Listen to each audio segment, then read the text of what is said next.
शिरोलीत केमिकलयुक्त पाणी ठरलं बकऱ्यांसाठी जीव घेणं, 5 बकऱ्यांचा मृत्यू. औद्योगिक वसाहतीतील एका कंपनीकडून उघड्यावर सोडण्यात आलेलं केमिकलयुक्त पाणी प्यायल्यानं 5 बकऱ्यांचा मृत्यू झाल्याची धक्कादायक घटना मंगळवारी सायंकाळी घडली.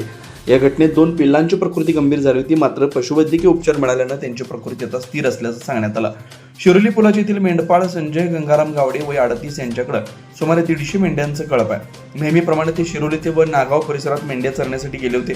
मंगळवारी सायंकाळी 6च्या सुमारास कळप घेऊन शिरोली औद्योगिक वसाहतीतून नागावच्या दिशेने जात असताना एका कंपनीतून पाईपद्वारे उघड्यावर सोडण्यात आलेलं हीट ट्रीटमेंट केलेलं रासायनिक पाणी काही बकऱ्यांनी प्यायलं. पाणी प्यायल्यानंतर काही बकऱ्यांना अचानक अशक्तपणा जाणवू लागला. काही अंतरावर जातात 5 बकऱ्यांचा मृत्यू झाला, तर 2 पिल्लं गंभीर आजारी पडली. घटनेची माहिती मिळताच तळसंदी येथील पशुवैद्यकीय डॉक्टरांना पाचारण करण्यात आलं. उपचारानंतर दोन्ही पिल्लांची प्रकृती सुधारली. घटनेची माहिती मिळताच शिरोलीतील लोकप्रतिनिधींनी घटनास्थळी धाव घेत पाहणी केली. उघड्यावर केमिकलयुक्त पाणी सोडल्याच्या प्रकाराबाबत कंपनी व्यवस्थापनाला जाब विचारण्यात आला.